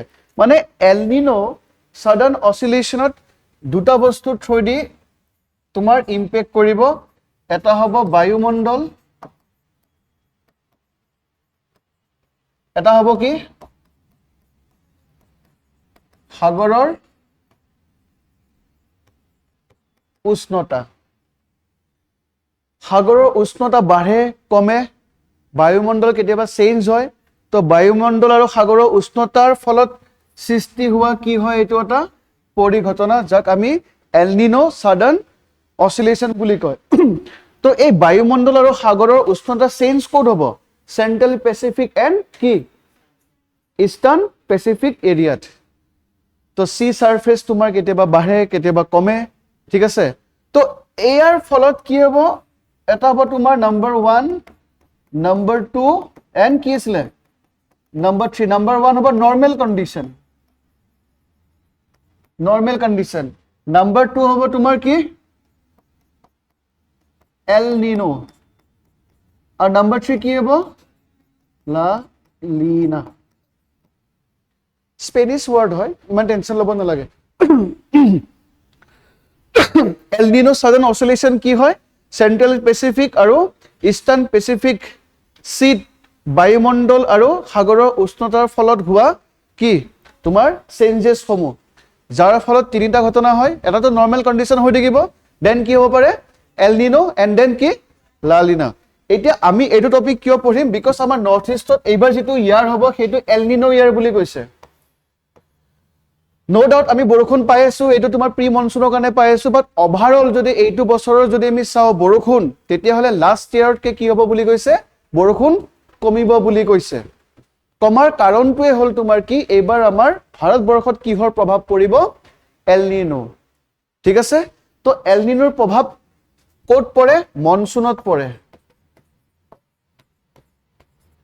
দুই প্ৰকাৰৰ মনসুন আছে এটা হল সাউথ ওয়েস্ট মনসুন এটা হল নৰ্থ ইস্ট মনসুন হয়নে মৌসুমীয় বতাহ দক্ষিণ পশ্চিম মৌসুমীয় বতাহ আৰু উত্তৰ পূব মৌসুমীয় বতাহ ঠিক আছে তো সাউথ ওয়েস্ট যেটো মনসুন জুন জুলাই পৰা হয় যত ধাৰাসাৰ বৰষুণ হয় আৰু এই মনসুনৰ ওপৰতে গোটেই ইন্ডিয়ান এগ্ৰিকালচাৰটো ডিপেন্ডেন্ট হয় ভাৰতৰ যেটো কৃষি ঠিক আছে তো গোটেই ইন্ডিয়ান এগ্ৰিকালচাৰ ডিপেন্ড অন কিহৰ ওপৰত মনসুন আৰু এল নিনোৰ ফলত মনসুন কমিব নে বাঢ়িব মনসুনটো কমিব মনসুন কমিলে বৰষুণ কমিলে খেতি বাতি ভালকে হ'ব জানো নহয় কাৰণ ইন্ডিয়ান এগ্ৰিকালচাৰ এতিয়াও কিহৰ ওপৰত ডিপেন্ডেন্ট মনসুনৰ ওপৰত যে ভগৱানে পানী দিব তাৰ পিছত আমি খেতি চপাম ঠিক আছে আমাৰ ইনফ্ৰাষ্ট্ৰাকচাৰ নাই নহয় তেনেকুৱা ঠিক আছে তো আমি এতিয়া চাম মনসুনৰ যেহেতু কমিব তো কেনেকৈ আমাৰ নৰ্থ ইষ্টত কি হ'ব ইম্পেক্ট পৰিব ইম্পেক্টটো আৰু সিম্পল বস্তু হয় বৰষুণ কমিলে খেতি কমিব খেতি কমিলে বস্তুৰ নাটনি হ'ব বস্তুৰ নাটনি হলে আমি বাহিৰৰ পৰা আনিব লাগিব বস্তুৰ দাম বাঢ়িব এটো মেইনছৰ বস্তু কিন্তু আমি এই সেগতে আমি অলপ কি চাইলাম আমি হোৱাট ইজ এল নিনো ঠিক আছে হ'ব এল নিনো চোৱাৰ আগত প্ৰথমতে এইটো আমি বুজিব লাগিব এইটো চোৱা এইটো মই হিদিনাও বুজাইছিলো ঠিক আছে এয়াৰ সাৰ্কুলেশনটো চোৱা কেনেকৈ চলে এয়াৰ সাৰ্কুলেশন ইয়াত যদি আমি চাব যাও ইয়াত কি আছে গৰম বতাহ আছে গৰম বতাহ ঠিক আছে গৰম বতাহ যেটা থাকিব হি ওপৰলৈকে যাব ঠিক আছে একদম সিম্পল ওয়েট বুজি লবা কাৰণ তোমালোকে ৰিসাৰ্চ কৰাৰ হ'ব জানো নোহোৱা ন এক্সামটো ওলাবহে লাগে বেছি ভিতৰত সোমাই নাথাকিবা এই কাৰণে গৰম বতাহ কৰবাত যদি আছে হি কি হ'ব তোমাৰ ওপৰলৈকে গতি কৰিব ঠিক আছে কাউসাৰ কি ওপৰলৈকে যাব ওপৰলৈকে গৈ এটা টাইমত হি পৰিব মধ্যকাৰখন শক্তি নাই তাক টানিবনে নাই তো ওপৰলৈকে গৈ এটা টাইমত হি কি হ'ব পৰিব ঠিক আছে যত গৰম বতাহ থাকে তাত যেহেতু বতাহবোৰ ওপৰলৈ উৰি যাব তো বতাহবোৰ জেগাটো খালি হৈ যাব নে নাই প্ৰেসাৰটো কি হ'ব লো প্ৰেসাৰ গৰম বতাহ আছে ন বতাহখিনি কি হৈ গ'ল ওপৰলৈকে উৰি গ'ল খালি হৈ গ'ল ন জেগাটো তো সেইখিনি কি বুলি ক'ব লো প্ৰেসাৰ ঠিক আছে ইয়াৰ পৰা উৰি গ'ল পৰিলে ইয়াত ওপৰলৈ উৰি গৈ পৰিব নাই দুপিনে এনেকৈ পৰিব যত পৰিব বতাহখিনি পৰিব নাই তাত তো প্ৰেসাৰটো কি হৈ যাব হাই তোমাৰ মূৰৰ ওপৰত যদি গোটেই কিবা বস্তুতে ৰাখি থৈ দিয়ে প্ৰেসাৰটো হাই নহব গধুৰ নহব তো ইয়াৰ পৰা এনেকৈ উৰি পিনে ইয়াত পৰিব ইয়াত কি প্ৰেসাৰ হ'ব হাই প্ৰেসাৰ যাক আমি অসমীয়াত কি বুলি কম উচ্চ চাপ ইয়াত কি ক'ব নিম্ন চাপ দুপিনে পৰিব ন এইটো সাইডেও পৰিব এইটো সাইডেও পৰিব ঠিক আছে বুজি পালা আৰু মনত ৰাখিবা বতাহ সদায় হাই প্ৰেসাৰৰ পৰা লো প্ৰেসাৰলৈকে গতি কৰে হাই প্ৰেছাৰত বতাহ ভৰ্তি হৈ আছে নাই, তো এতিয়া খালী জেগাখিনি পূৰণ কৰিব লাগিব। ল' প্ৰেছাৰতটো তোমাৰ কি নাই, বতাহ নাই, বতাহবোৰ ওপৰত উৰি গ'ল, তো খালী ঠাই কি কৰিব, পূৰণ কৰিব। ঠিক আছে, এইখিনি কনচেপ্ট ক্লিয়াৰ ন? তো য'ত গৰম বতাহ থাকিব কি হ'ব, ওপৰলৈকে উৰি যাব, খালী হৈ যাব, মানে কি প্ৰেছাৰ, চাপটো কি হ'ব, ল'। আৰু য'ত পৰিব, দুয়োপিনে পৰিব ন, পৰাখিনি কি হ'ব, হাই প্ৰেছাৰ, উচ্চ চাপ। আৰু বতাহ সদায় হাই প্ৰেছাৰৰ পৰা ল' প্ৰেছাৰলৈকে গতি কৰে। এইখিনি ক্লিয়াৰ? তো এইখিনি বস্তু যদি ক্লিয়াৰ, এতিয়া আমি নেক্সট যদি আমি চাব যাওঁ, ইয়াত চোৱা, এইখন মেপত চোৱা, দিছ ইজ অষ্ট্ৰেলিয়া, অষ্ট্ৰেলিয়া। তো ইয়াৰ পৰা বতাহবোৰ গৈছে, গৈ মেলি তলত পৰিছে ইয়াত, এইটো ইণ্ডিয়ান অ'চেন হয়নে নহয়? আৰু ইয়াৰ পৰা ইয়াত গৈছে, বতাহবোৰ ক'ত পৰিছে, ইয়াত পৰিছে। ঠিক আছে, এইটো হ'ল তোমাৰ ইষ্টাৰ্ণ স্পেচিফিক। অ'কে, চাবা দেই, অষ্ট্ৰেলিয়াৰ পৰা বতাহবোৰ ওপৰত উঠিছে, ডেট মিনছ হোৱাট, ইয়াত কি চাপ আছে, ল' প্ৰেছাৰ, ইয়াত নিম্ন চাপ আছে। কেনেকে ইয়াত নিম্ন চাপ আছে আমি চাম এতিয়া। জাষ্ট এতিয়া জানি থৈ দিয়া যে অষ্ট্ৰেলিয়াৰ এইখিনি জেগাত কি চাপ আছে, নিম্ন চাপ, মানে ল' প্ৰেছাৰ আছে। ল' প্ৰেছাৰ থাকিলে মানে কি বতাহ, গৰম নে ঠাণ্ডা, গৰম বতাহ। তো গৰম বতাহ ওপৰলৈকে গ'ল, ঠিক আছে, আৰু ই ক্লাউডৰ সৃষ্টি কৰিলে, বৰষুণ দিব ন, বতাহবোৰ গৈছে নাই। তো যদি তাত মইশ্চাৰ, যদি আৰ্দ্ৰতা যদি আছে, তেতিয়াহ'লে সি ইয়াত ক্লাউডৰ সৃষ্টি কৰিব, আৰু ইয়াত কি কৰিব, বৰষুণ দিব। ইয়াতে বৰষুণ নিদিব, বতাহবোৰ ওপৰত আছে নাই, তো ইয়াতে বৰষুণ দিব, আৰু এনেকে গৈ সিঁচৰিত হৈ ইয়াত পৰিব। ডেট মিনছ আমাৰ ইণ্ডিয়ান অ'চেনত কি প্ৰেছাৰ আছে, হাই প্ৰেছাৰ, আৰু ইয়াতে কি আছে, হাই প্ৰেছাৰ।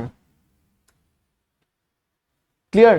য'তে ল' প্ৰেছাৰ এৰিয়া হ'ব, তাত কি হ'ব, বৰষুণ দিব। ফৰ এক্সাম্পল যদি আমি চাব যাওঁ, আমাৰ যিটো পৃথিৱীৰ, চাবাচোন এইটো চোৱা, এইটো চোৱা, বিষুৱ ৰেখা কোনটো হয়, ইকুৱেটাৰ হয়নে? ইয়াতে গৰম বেছি হয়নে? সূৰ্য পোহৰ ডিৰেক্টলি পৰে, সূৰ্য পোহৰ ডিৰেক্টলি পৰে, গৰম হয় এৰিয়াটো, ইয়াত বতাহবিলাক ওপৰত উঠি যায়, দি পিনে এনেকে গৈ ইয়াতে পৰিব, ইয়াতে পৰিব, আৰু ইয়াতে পৰিব। গৰম বতাহবোৰ যিহেতু ইয়াত উঠি যায়, সেইবোৰে মেঘৰ সৃষ্টি কৰিবনে নাই? তো বৰষুণ সেইকাৰণে ইয়াত বেছি হয়নে? আফ্ৰিকা এৰিয়াত বৰষুণ বেছিকে হয়, বুজি পালা? ঠিক আছে, তো ইয়াত যদি আমি চাব যাওঁ এতিয়া, অষ্ট্ৰেলিয়া যদি আমি চাব যাওঁ, ইয়াত অষ্ট্ৰেলিয়াত এতিয়া খুব কি দিব, বৰষুণ দিব। ইয়াত বতাহবোৰ যিহেতু ওপৰত উঠি গৈছে, আৰু বতাহত কি আছে, আৰ্দ্ৰতা। ঠিক আছে, ল' প্ৰেছাৰ থকা জেগাত কি হ'ব, বৰষুণ হ'ব। এতিয়া চাবা, আমাৰ ইণ্ডিয়ান অ'চেনত কি আছে, এইখিনিত হাই প্ৰেছাৰ। এতিয়া চাবা, এইখন মেপ চোৱা, ইকুৱেটাৰ, উত্তৰ গোলাৰ্ধ আৰু দক্ষিণ গোলাৰ্ধ। ঠিক আছে, জুন জুলাই মাহ ইমাজিন কৰা, জুন জুলাই। কিয় মই জুন জুলাই দিছো, বিকজ মনচুন, মনচুনৰ ফলত কি হয়, তোমাৰ বৰষুণ হয়। ঠিক আছে, মনচুনৰ ফলত কি হয়, বৰষুণ। এতিয়া জুন জুলাই মাহত তোমাৰ এইটো যদি চান হয়, এইটো যদি চান হয়, পৃথিৱীৰ পজিশ্যনটো কেনেকুৱা, টিল্টেড হয়নে নহয়, চিধা নহয় ন, এনেকুৱা টিল্টেড হয়নে, এনেকুৱা। জুন জুলাই মাহত এই পজিশ্যনত থাকে। আমি ইণ্ডিয়া ক'ত আছো, এই মাজত ধৰিছো, ওপৰত আছো নাই, তো বেছিকে গৰম ক'ত পৰিব, ইণ্ডিয়াত পৰিব, আৰু এইখিনি দূৰত হৈ গ'ল নে? ডেট মিনছ বৰ্তমান অষ্ট্ৰেলিয়াত জুন জুলাই মাহত অষ্ট্ৰেলিয়াত কি হয়, ঠাণ্ডা, উইণ্টাৰ। ঠিক আছে, আৰু য'ত গৰম তাত কি প্ৰেছাৰ পৰে, ল' প্ৰেছাৰ নে হাই প্ৰেছাৰ, য'ত গৰম তাত কি প্ৰেছাৰ, ল' প্ৰেছাৰ। গৰমত বতাহবোৰ ওপৰত উৰি নাযাব, খালী হৈ যাব ন, ল' প্ৰেছাৰ। মানে গোটেই নৰ্থ হেমিস্ফিয়াৰত কি প্ৰেছাৰ আছে, ল' প্ৰেছাৰ, ল' প্ৰেছাৰ, ল' প্ৰেছাৰ, চব ল' প্ৰেছাৰ, ল' প্ৰেছাৰ। আৰু ইয়াত তোমাৰ টিবেটিয়ান প্লেটো আছে, গোটেই গৰম, ল' প্ৰেছাৰ। ঠিক আছে, আৰু আমি আগৰ ডায়েগ্ৰামত চাইছিলো অষ্ট্ৰেলিয়াত ল' প্ৰেছাৰ আছিলে, অষ্ট্ৰেলিয়াৰ পৰা বতাহবোৰ উৰি গৈ এটা জেগাত পৰিব ন, ক'ত পৰিব, ইণ্ডিয়ান অ'চেনত কি প্ৰেছাৰ আছে, হাই প্ৰেছাৰ, কাৰণ ইয়াৰ পৰা আহি বতাহবোৰ ইয়াত পৰিছে। আৰু বতাহৰ গতি কেনেকে, হাই প্ৰেছাৰটো ল' প্ৰেছাৰ, তো বতাহবোৰ এতিয়া এনেকে যাবনে, এট্ৰেক্ট কৰিবনে তলৰ পৰা। আৰু এই বতাহবোৰে ইয়াত চি আছে নাই, লেণ্ড মাছটো নাই, চি আছে, ইয়াত সাগৰৰ পৰা কি ল'ব, আৰ্দ্ৰতা, মইশ্চাৰ, মইশ্চাৰ কয় ন আৰ্দ্ৰতা, মইশ্চাৰসমূহ লৈ পিনে ইণ্ডিয়াত কি কৰিব, বৰষুণ দিব, তাকে ক'ব মনচুন। ঠিক আছে, এইটো হ'ল নৰ্মেল কণ্ডিশ্যন, বুজি পালা? ইয়াত অষ্ট্ৰেলিয়াত ল' প্ৰেছাৰ হৈছে কাৰণে আমাৰ ইয়াত কি প্ৰেছাৰ হৈছে, হাই প্ৰেছাৰ, কাৰণ অষ্ট্ৰেলিয়াৰ পৰা ল' প্ৰেছাৰবোৰ ওপৰত গৈ গৈ গৈ ক'ত পৰিছে, ইণ্ডিয়ান অ'চেন। আৰু ইণ্ডিয়ান অ'চেনত হাই প্ৰেছাৰ হৈছে কাৰণে ওপৰত কি আছে, ল' প্ৰেছাৰ। তো হাই প্ৰেছাৰৰ পৰা ল' প্ৰেছাৰ যাবনে নাই, আৰু যোৱাৰ টাইমত কি ল'ব, তোমাৰ মইশ্চাৰসমূহ লৈ পিনে ইণ্ডিয়াত কি দিব, বৰষুণ দিব, এই বতাহবিলাকত বৰষুণ সৃষ্টি কৰিব। কিন্তু এতিয়া কি বুলি কৈছে এল নিনো, এইটো হ'ল নৰ্মেল কণ্ডিশ্যন। এতিয়া কৈছে ভাৰতবৰ্ষত বা নৰ্থ ইষ্টত কি হ'ব এল লিনো। এল লিনোত কি হ'ব, এই ল' প্ৰেচাৰটো কি হৈ যাব, ভাঙি যাব, উইক হৈ যাব। ল' প্ৰেচাৰ যিমান যদি উইক হৈ যায় তেতিয়া বতাহবোৰ ওপৰলৈকে যাব জানো, নাযায়। বতাহবোৰ যদি ওপৰলৈকে নাযায় যদি ইয়াত নপৰিব, তো আমাৰ ইণ্ডিয়ান অ'চেনত যিটো হাই প্ৰেচাৰ আছে সেইটো কি হৈ যাব, উইক। হাই প্ৰেচাৰ যিমানে ষ্ট্ৰং হয় সিমানে কি হ'ব, ওপৰলৈকে বতাহবোৰ যাব। এতিয়া হাই প্ৰেচাৰ যিমানে উইক হয় বতাহবোৰো কি হ'ব, উইক হ'ব। বতাহবোৰ যদি উইক হয় বতাহবিলাকে মইশ্চাৰ লৈ যাব পাৰিব জানো, নোৱাৰে। তো বৰষুণ কমিব নে নাই। তো আমি এতিয়া চাম যে এল নিনো চিটুৱেশ্যনত কি হয়, ঠিক আছে। তো লগালগ চাবা দেই, ইয়াত চোৱা, এইটো চোৱা, এইখন মেপ চোৱা, এইখন মেপ ধৰিব পাৰিছা। অষ্ট্ৰেলিয়াত কি প্ৰেচাৰ আছে, ল' প্ৰেচাৰ, আৰু সেই ল' প্ৰেচাৰবোৰ এনেকে গৈ গৈ গৈ ইয়াত পৰে। এইটো কি হয় ইণ্ডিয়ান অ'চেন, আৰু ইণ্ডিয়াখন ইয়াত আছে নে নাই। আৰু ইণ্ডিয়াত ল' প্ৰেচাৰ আছে, তো হাই প্ৰেচাৰৰ পৰা ল' প্ৰেচাৰ গতি কৰে। তো এল নিনোত কি হৈ যাব, এই ল' প্ৰেচাৰটো ভাঙি যাব। ভাঙি গ'লে এনেকে যাব পাৰিব জানো, নোৱাৰে। সেইটো আমি বুজিব লাগে, চিম্পল। ইয়াত ল' প্ৰেচাৰ কিয় আছে যদি আমি চাব যাওঁ, ইয়াত এটা বতাহ এটা গতি কৰে যাক আমি ইংলিছত ইষ্টাৰ্লি বুলি কওঁ, ঠিক আছে। ট্ৰেড উইণ্ড, বাণিজ্যিক বতাহ, ইষ্টাৰ্লি, ঠিক আছে। পুখুৰী এটাত নামাৰ লগে লগে ওপৰৰ পানীখিনি গৰম হৈ থাকে, তলৰ পানীখিনি কি হৈ থাকে, ঠাণ্ডা। কাৰণ ওপৰত পটককে কি পায়, ছানলাইট পায় নে নাপায়। তো তলৰ পানী সদায় কি হয়, ঠাণ্ডা, ঠিক আছে, ক্লিয়াৰ। এতিয়া এইটো জেগাৰ পৰা ইষ্টাৰ্লিসমূহ গতি কৰে, এনেকে বতাহবোৰ যায়, বতাহবোৰ এনেকে যায়, বুজি পালা। আৰু মনত ৰাখিবা, ইয়াতে মনত ৰাখিবা, ওপৰত সদায় কি থাকিব, গৰম পানী, আৰু তলত কি থাকিব, ঠাণ্ডা পানী, ঠিক আছে। এতিয়া বতাহে গোটেইখিনি গৰম পানী ইয়ালৈকে লৈ আনিবনে নাই, বতাহবোৰ এনেকে জোৰে গৈ আছে ন, ইপিনে গৈ আছে নাই চোৱা। এইটো বহুত কমপ্লিকেটেড টপিক, যদি ভালকে ক্লিয়াৰ হয় বহুত বস্তু ক্লিয়াৰ হৈ যাব। এনেকে গোটেইবোৰ বতাহ গৈ আছে, বতাহৰ লগত পানীখিনিও গৈ আছে, আৰু তল পানীখিনি কি গৰম পানী হয়। তো গোটেই গৰম পানীখিনি সেইপিনে ঠেলা মাৰি লৈ গ'ল। তো চোৱাচোন ৰেড ইয়াত বেছিকে আছে নে, বুজি পালা। আৰু বতাহটো এনেকে গৈ আছে নাই, তো তলৰ পৰা ঠাণ্ডা পানীখিনি কলৈকে আহিব, ওপৰলৈকে আহি যাব। বতাহটো যিহেতু এনেকে গৈ আছে ন, সি গৰম পানীখিনি ঠেলি ঠেলি ঠেলি সেইটো চাইডে লৈ গৈছে, আৰু তলৰ পৰা কি আহি যাব তোমাৰ, ঠাণ্ডা পানী। তলৰ পৰা যেতিয়া ঠাণ্ডা পানীটো আহিব ন ওপৰলৈকে, নিউট্ৰিশ্যন বিলাকো আহিব, আৰু সেই নিউট্ৰিশ্যনবোৰ খাবৰ কাৰণে মাছসমূহ আহিব। তো ফিচিঙৰ কাৰণেও ইম্পৰ্টেণ্ট হৈ যায় এইটো এৰিয়াত। ডেট মিনছ এই যিটো পেৰু বুলি যিটো এৰিয়া আছে তাত কি হ'ব তোমাৰ কোল্ড ৱাটাৰ, আৰু অষ্ট্ৰেলিয়াত কি হ'ব তোমাৰ হট ৱাটাৰ, মানে গৰম পানী। গৰম পানী হলে গৰম বতাহ, গৰম বতাহ হলে কি হ'ব, কি প্ৰেচাৰ হ'ব, ল' প্ৰেচাৰ, বুজি পালানে। বতাহে গোটেই গৰম পানীখিনি সিপিনে লৈ গৈছে, ইয়াত ঠাণ্ডা পানী আহি গৈছে। এইটো হ'ল নৰ্মেল কণ্ডিশ্যন, ন' ইছ্যু। এতিয়া হ'ব কি এল, বুজি পোৱা নাই। এতিয়া হ'ব তোমাৰ এল নিনো। এল নিনোত কি হ'ব, এই যিটো বতাহটো যে গৰম পানীবোৰ যে ঠেলি লৈ গৈছে, ঠিক আছে। আৰু সদায় মনত ৰাখিবা, ৱাৰ্ম ৱাটাৰ সদায় ওপৰত থাকিব, কোল্ড ৱাটাৰ অলপমান কি থাকিব, তলত থাকিব। বস্তুটো এনেকুৱা নহয়, এনেকুৱাকে থাকে, ঠিক আছে। কিন্তু ৱাৰ্ম ৱাটাৰবোৰ এনেকে আহিব লাগিছিল ন, কিন্তু বতাহ দি আছে ন, সেইকাৰণে ফৰ্চটো পোৱা নাই, বুজি পালানে। সদায় ৱাৰ্ম ৱাটাৰ আৰু তলত থাকিব কি কোল্ড ৱাটাৰ, এনেকুৱা। তো পানীবোৰ এনেকে আহিব লাগিছিল, কিন্তু বতাহটো এনেকে লৈ গৈ আছে। এতিয়া এই ডিৰেকশ্যনটো যদি উইক হৈ যায়, এই যিটো ডিৰেকশ্যন, বতাহৰ ডিৰেকশ্যনটো উইক হৈ যায়, কিয় উইক হয়, 5-6 বছৰ মূৰত কি হৈ যায়, এই ডিৰেকশ্যনটো কেতিয়াবা যিটো ইষ্টাৰ্লি বুলি কয় সেইটো উইক হৈ যায়, সদায় একে নাথাকে। কাৰণ এইটো এৰিয়াত তোমাৰ সাগৰো আছে, মহাসাগৰো আছে, লগতে তোমাৰ কি আছে, তোমাৰ কণ্টিনেণ্টো আছে, লেণ্ডো আছে, ৱাটাৰ আছে। তো কেতিয়াবা কি হৈ যায়, তোমাৰ চেঞ্জ হৈ যায়, সদায় একে নাথাকে। এটা থাকিলে বেলেগ কথা, অকল পানীয়ে আছে কেতিয়াও চেঞ্জ নহয়, এটা বস্তুৱে চলিব, পানী আছে মাটি আছে, তো চেঞ্জ হৈ যায় ন। 7 বছৰৰ মূৰে মূৰে বা 6 বছৰৰ মূৰে মূৰে কেতিয়াবা কি হৈ যায়, এই ইষ্টাৰ্লিটো কি হৈ যায়, উইক হৈ যায়। আৰু উইক হৈ গলে গৰম পানীসমূহ সেই পিনে কি কৰিব নোৱাৰে, লৈ যাব নোৱাৰে তো এই পজিশনটো দেখিছে না ডিৰেকশনটো তো অটোমেটিকলি গৰম পানীসমূহ এইটো সাইডে আহি যাব আহি গ'ল নে তোমালোকে সুধিব পাৰে যে স্যাৰ কিয় আহিলে ক'লো ন ৱাৰ্ম ৱাটাৰবোৰ অলপ ওপৰত থাকিব ই এনেকৈ ঠেলি ঠেলি লৈ গৈ আছিলে নাই উইক হৈ গ'ল তো অটোমেটিকলি ৱাৰ্ম ৱাটাৰ এইটো সাইডে আহি যাব দ্যাট মিন্স ইয়াত লো প্ৰেছাৰটো কি হৈ যাব উইক হৈ যাব নে নাই বুজি পালা লো প্ৰেছাৰটো উইক হৈ যাব লো প্ৰেছাৰ যদি উইক হয় ই ওপৰত উঠিব পাৰিব জানো আগত যদি 4 বাৰকে উঠিছিলে মই জাস্ট এক্সাম্পল দিছো এতিয়া হি অকল এবাৰ উঠিব আৰু এনেকৈ নামিব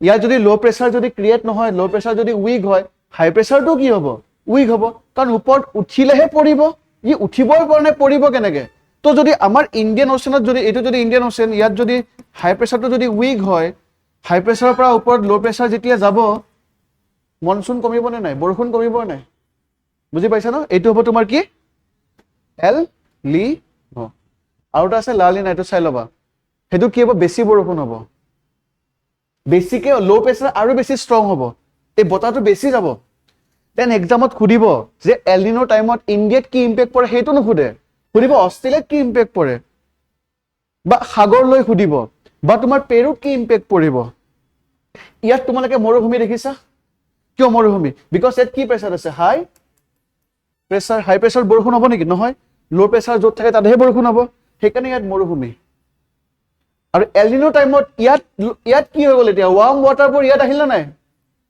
ইয়াত বৰষুণ হ'ব নাই লগালগ বানপানী হ'ব ইয়াত অলপ বৰষুণ দিলে বানপানী ৰাজস্থান টাইপৰ কাৰণ তাত ইনফ্ৰাষ্ট্ৰাকচাৰ নাই ন বুজি পালানে তো এইটো মই জাষ্ট এটা স্মল টপিক এটা কৈছোঁ জিঅ'গ্ৰাফিক কিন্তু এভৰি এছপেক্ট চাব লাগিব যে পেৰুত কি হ'ব পাৰে নৰ্মেল কণ্ডিশ্যন এনেকৈ বনাবা normal condition El Nino La Nina then India Australia Peru তেনেকৈ মুখস্থ কৰিবা অ'কে ঠিক আছে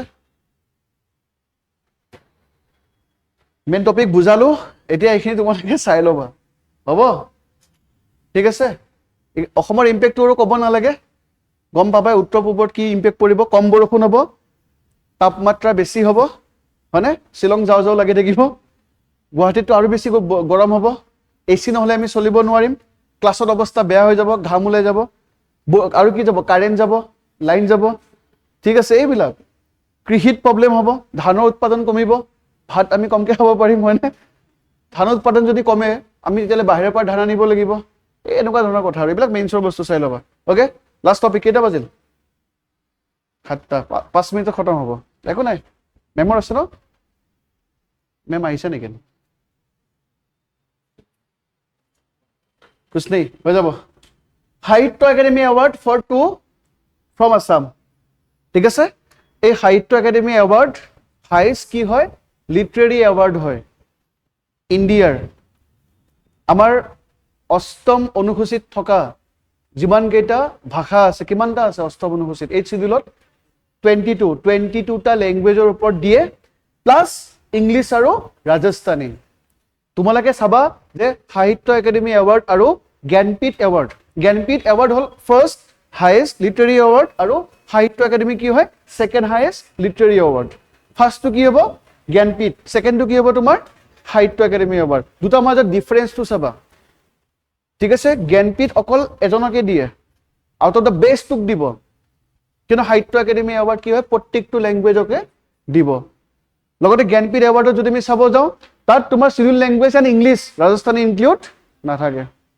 ঠিক আছে তো সাহিত্য একাডেমি এৱাৰ্ড আমাৰ এইবাৰ কোনে পাইছে চাবা অ'কে 1954ত তোমাৰ গোটেইখিনি মই যিখিনি ক'লো ইয়াত দিয়া আছে কিমান কি পাই গোটেইখিনি বস্তু ইয়াত দিয়া আছে ঠিক আছে 2025ত যদি দিছে ন 5 বছৰ আগৰ বুক হ'ব লাগিব মানে 2019ৰ পৰা 2023 ভিতৰত পাব্লিছ কৰা বুক হ'ব লাগিব এক বছৰ তাহাঁতে কি কৰিব এনালাইচিছ কৰিব নমিনেশ্যন কৰিব ঠিক আছে বুজি পালা এইখিনি চাবা দেই ফিল্মছৰ কাৰণে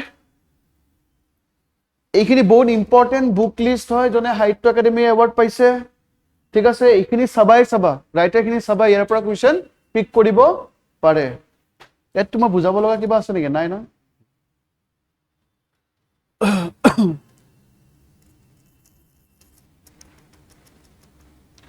বেদনাৰ উল্কা মহাৰথী অভিযাত্ৰী এইবিলাক চাবা দেই ইম্পৰ্টেণ্টখিনি মই দিছোঁ।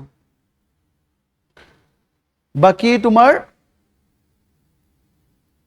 কোনে কোনে পাইছে ইয়াত দিয়া আছে। অসমীয়া আৰু বড়ো দুটা লেংগুৱেজত দিয়ে। বড়ো অফিচিয়েল লেংগুৱেজ হয়, মানে বড়ো তোমাৰ চিভিল লেংগুৱেজৰ আণ্ডাৰত আহে। অ'কে, দেৱব্ৰত দাস কৰহী খেলৰ সাধু আৰু